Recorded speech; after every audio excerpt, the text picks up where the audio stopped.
एक बार की बात है, एक छोटे से गांव में कवि नाम का एक गरीब किसान रहता था। कवि अपने विनम्र स्वभाव और अटूट दृढ़ संकल्प के लिए जाने जाते थे। शिक्षा की कमी के बावजूद उन्होंने अपनी बुद्धि और ज्ञान में सुधार करने का सपना देखा। एक दिन कवि ने एक प्रसिद्ध बौद्ध गुरु के बारे में सुना, जिसके बारे में कहा जाता है कि उसके पास गहन ज्ञान था।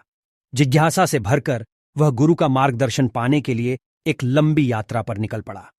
कई दिनों तक चलने के बाद कवि अंततः उस मठ में पहुंचे जहां गुरु रहते थे। गुरु से मिलने पर कवि ने विनम्रतापूर्वक अपनी बुद्धि बढ़ाने की इच्छा व्यक्त की। बुद्धिमान गुरु गर्मजोशी से मुस्कुराए और कवि को मठ के बाहर अपने साथ बैठने के लिए आमंत्रित किया। वे एक पेड़ के नीचे बहती नदी की ओर देखते हुए बैठे थे।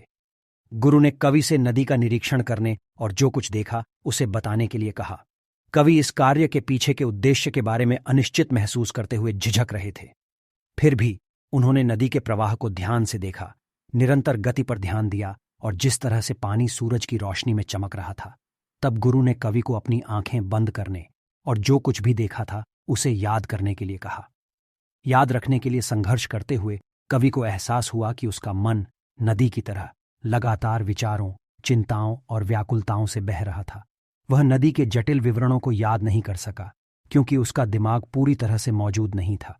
गुरु ने धीरे से समझाया, कवि, अपनी बुद्धि को बढ़ाने के लिए तुम्हें सबसे पहले अपने दिमाग को शांत करना सीखना होगा। जैसे नदी स्वतंत्र रूप से बहती है, वैसे ही हमारे दिमाग में विचार आते हैं।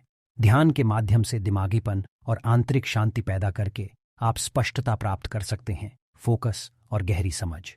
गुरु के शब्दों से प्रेरित होकर कवि ने स्वयं को ध्यान में डुबो दिया और प्रतिदिन सचेतनता का अभ्यास किया।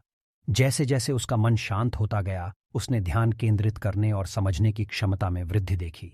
जितना अधिक उसने वर्तमान क्षण की जागरूकता विकसित की, उसकी बुद्धिमत्ता उतनी ही अधिक हो गई। समय के साथ कवि ने ध्यान से सीखे गए सबक को अपने दैनिक जीवन में लागू करना शुरू कर दिया।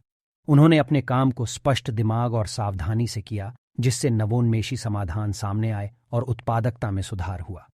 उन्होंने अपने समुदाय में सकारात्मक योगदान देने के लिए अपनी नई बुद्धि का उपयोग करते हुए किताबों और बातचीत के माध्यम से ज्ञान प्राप्त किया। कवि के परिवर्तन की बात फैल गई और लोग विभिन्न मामलों पर उनकी सलाह लेने लगे। उन्होंने विनम्रतापूर्वक अपने द्वारा अर्जित ज्ञान को साझा किया और दूसरों को अपनी बुद्धिमत्ता बढ़ाने के लिए सचेतनता और स्थिर दिमाग विकसित करने के लिए प्रोत्साहित किया।